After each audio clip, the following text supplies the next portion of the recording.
I'm ahead of the train, Mum. What are my orders? Eliminate Patrice. He must not get away. I'm in position, Mum. Lining up a shot. 007 Legends was developed to coincide with the 50th anniversary of the 007 film franchise. It would also be the final game developed by Eurocom before they shut down for good. Ultimately, the game wasn't very well received, and it may have been doomed from the start. I mean, look at the box art. I remember when this was revealed. This may be one of the worst game boxes I've ever seen. It looks like it was created by someone who was using Photoshop for the first time. It's horrible. Developed by Eurocom and published by Activision, 007 Legends was released for PlayStation 3 and Xbox 360 in October 2012. It was released for PC the following November and Wii U that December. I originally played and beat this on Wii U back around the time it came out, but for this review, I played the PlayStation 3 version. 007 Legends is a game that lets you play through missions from different eras of Bond actors. Honestly, I think that's a neat concept, but the ultimate question is, how is it implemented? Well, let's take a look. Take the bloody shot. Now!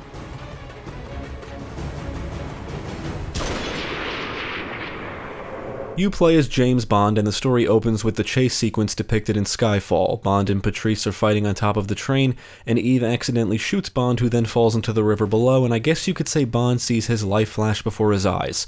The flashbacks being the various missions, which are taken from the films Goldfinger, On Her Majesty's Secret Service, Moonraker, License to Kill, Die Another Day, and I know there was a mission for Skyfall because I played through it on Wii U, but I don't think it's available anymore, at least on the PlayStation Store. I also remember it sucking pretty bad compared to the others.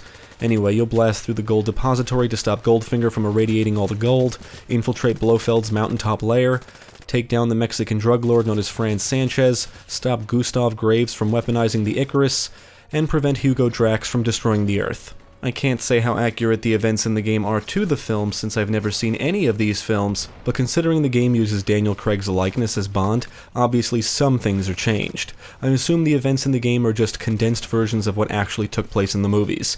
Regardless, the game clearly assumes the player has seen these films, since the game just jumps from one mission to another without any context. I can let it slide because of the whole flashback concept, and I kind of understand what the developers were trying to do. I believe 007 Legends is supposed to be a celebration of the film series, although I'm not sure why the developers chose these films in particular, but what I can say is they make for excellent exotic locations, which I think is one of the game's highlights. The voice acting is interesting. The developers used Daniel Craig's likeness for Bond, but not his voice, and the performance for Bond fluctuates. In some sequences the performance is alright, and then there's other sequences where it's not so great. You're forgetting one thing. If I don't call in, MI6 will send 008 to replace me. They know what I know. Looking at the cast list, they actually got some of the actors from the films to reprise their roles, including Carrie Lowell as Pam Bouvier and Michael Lonsdale as Hugo Drax. It's obvious the game is designed to let players experience the different Bond eras, and whether you enjoy the actual plot or not will probably depend on if you've seen and or enjoyed the films. 007 Legends comes with 3 difficulty modes, and you have the option to play with regenerating health, or the classic style where you need to find health packs and body armor in the environments. You can walk, run, sprint, crouch, jump, perform a melee attack, aim down the sights of weapons, and take cover behind objects. You can pop up from cover when aiming, and much of the gameplay resembles that of GoldenEye 007 Reloaded. This time around there's an XP system in place. You earn XP by completing various challenges like killing a certain number of enemies with specific weapons, using weapons with specific attachments, being stealthy, being accurate with your shots, and basically doing anything. Your accumulated XP acts as currency which can be spent on upgrades at the upgrade shop accessed from the MI6 crates scattered throughout the environments. You can purchase different firing modes for each weapon type, laser sights, scopes, compensators, silencers, a grenade launcher attachment, and you can also purchase character upgrades like increased resistance, faster reload speed, and other stuff to make things more convenient or easier. The MI6 crates is also where you can equip your weapons with the purchased items. I enjoy the XP system, although it seems very bare bones, and you could probably get through the game relatively easily without upgrading anything. The smartphone makes a return as your primary gadget device. You'll use it to take pictures, but you'll also use it to scan for fingerprints and hack devices. In addition to the phone, you'll be provided a watch that can fire a laser at acoustic devices to distract enemies, and a dart pen thing which can fire tranquilizer, shock, and distraction darts. Sometimes you'll be provided night vision goggles to see better in dark areas. Just like in the GoldenEye remake, many missions provide two ways to approach situations. You can either sneak or go in all guns blazing. I think shooting your way through areas is more enjoyable, but stealth is an option, and this time around it's more involved. You'll have to hide in the shadows to stay hidden, you can distract enemies, and you can take out enemies silently via melee, but dead bodies will remain, so you need to think about where you take them out. If enemies are suspicious, they will begin to search for you. You need to watch out for sentry guns in certain areas, and cameras may be scattered around that can detect you. You can either avoid them, destroy them, or find and push the buttons to disable them. Whether you approach areas quietly or go in all guns blazing, taking cover is essential, and if you make your presence known, you usually have to deal with a ton of enemies running around everywhere. There are what I'll call vehicle missions in the game. You'll ride on skis in the Swiss Alps, fend off enemies and enemy helicopters, and this entire segment should be on rails. The controls feel convoluted, making it hard to shoot, accelerate, dodge obstacles, and aim all at the same time. Luckily, this segment isn't very long. It doesn't help that the punishment for failure or death isn't just restarting from the last checkpoint, which are thankfully frequent, but sitting through long load times.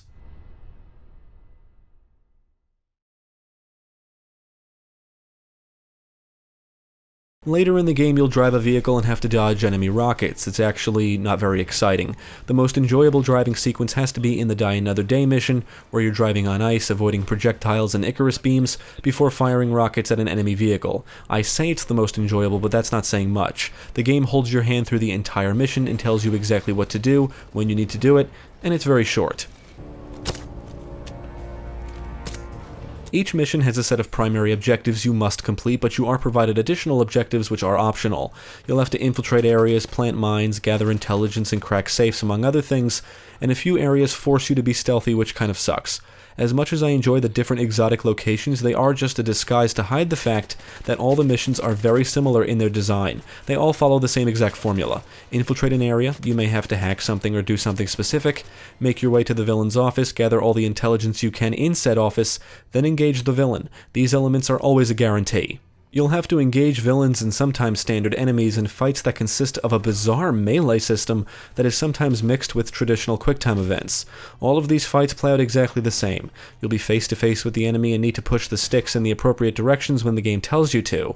Sometimes the villain will grab a melee weapon, at which point you have to press a different set of buttons when prompted to dodge their attacks and disarm them. These fights are boring and anticlimactic.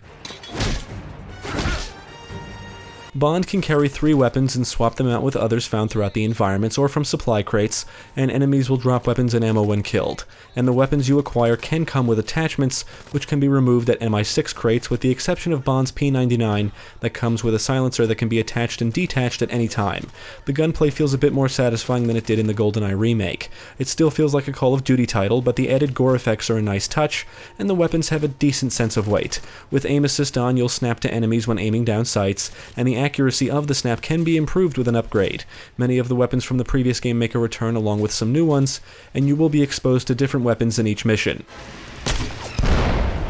There's different types of pistols, submachine guns, assault rifles, sniper rifles, and shotguns. And when you purchase upgrades for one of these weapon types, you can apply them to any weapon associated with the type. You can get your hands on a rocket launcher, you can throw grenades, and during the Moonraker mission you can acquire laser weapons. I do like the arsenal, and the upgrade shop adds a neat customization element.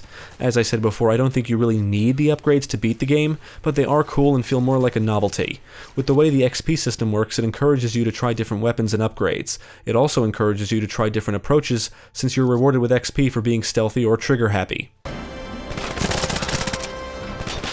The environments are easily one of the best things about 007 Legends. Even if the game is a terrible representation of the films, the locations are fantastic. You'll fire a minigun from a helicopter to blow away enemies and anti-air defenses on a snowy mountaintop.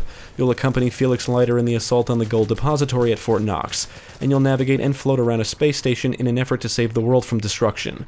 This is a very action-packed game, and I just find getting into hectic firefights in exotic locations to be enjoyable. If you decide to approach battles all guns blazing, you'll be in for a very action-oriented experience with plenty of things to shoot and weapons to try. As expected, explosive objects like barrels are scattered all over the environments and can be blown up to kill nearby enemies. The enemies themselves display the same basic behavior as the enemies in the GoldenEye remake. They run around, get behind cover, shoot at you, throw grenades, snipe you, and sometimes advance on your position. They'll also do stupid stuff like running out into the open when under fire, but for the most part the enemy AI is pretty standard for a shooter like this. There are collectibles in the form of intel littered throughout the environments. Collecting intel unlocks information you can read about the characters, villains, and organizations from each film. There's also bonus targets to find and shoot in each mission. 007 Legends comes with an extra game mode called Challenges, which is very similar to the MI6 Ops mode in GoldenEye 007 Reloaded. The challenges are various game types set in different maps. The game types include escape, infiltration, defense, and assault, and sadly, the game types are tied to specific maps. You cannot mix and match them. You can earn stars in each challenge based on your performance, and only one challenge is available to you at the start. As you complete challenges, you'll unlock others. Modifiers allow you to tweak the challenges to your liking, and the harder you make things, the higher the difficulty rating will be, and the better chance you have at a higher score and more stars. Also, the faster you complete a challenge, the higher your score.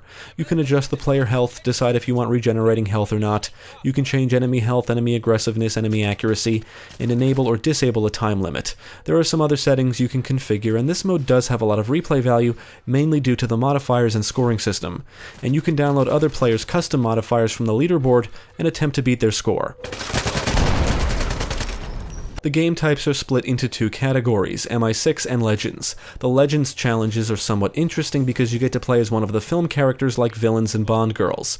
In Escape, you'll start with no weapons or gadgets and must escape the area. You'll have to acquire weapons from enemies or find them in the environments. The game kind of encourages you to sneak, but if you're detected, enemies will constantly be up your ass. Also, ammo is in short supply, so you may find yourself switching weapons often, making sure every shot counts, and you should always be moving.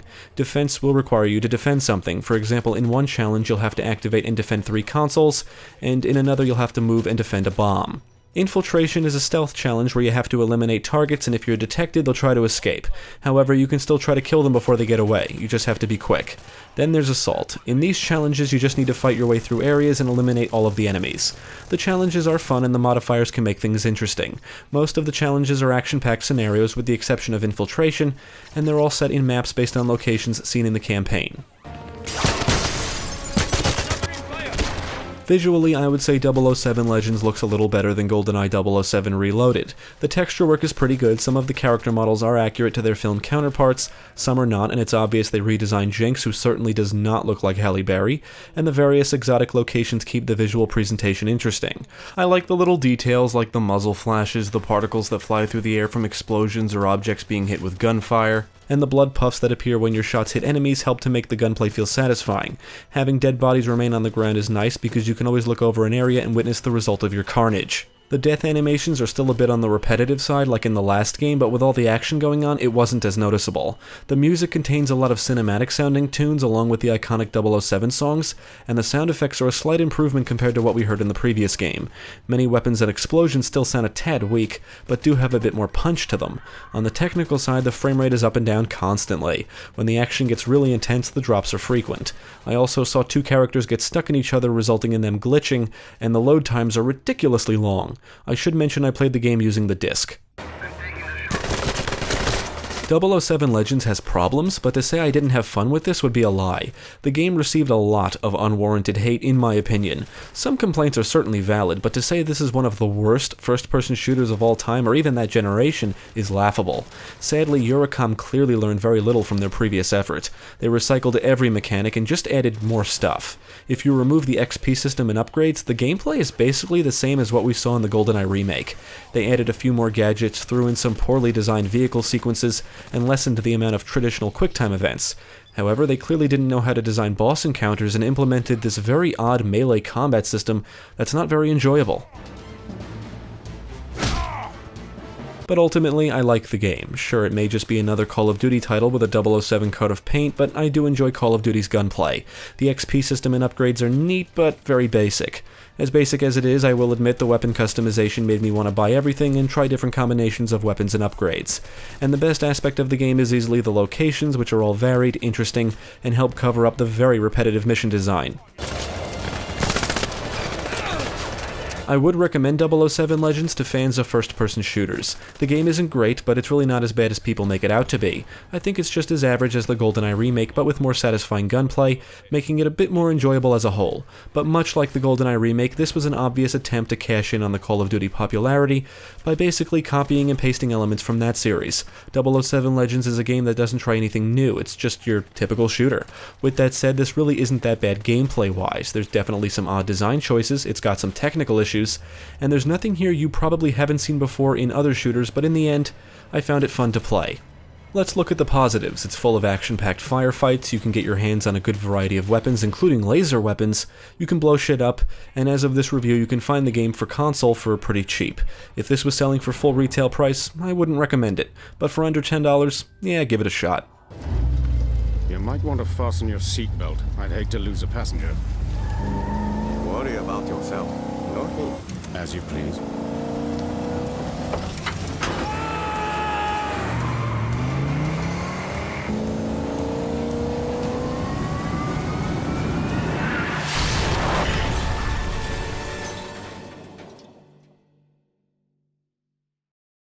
Thank you for watching. If you enjoyed this video, check out the rest of our channel, follow us at the links below, and you can also support us on Patreon. If you're interested in more gaming content, check out our friends over at GameCast.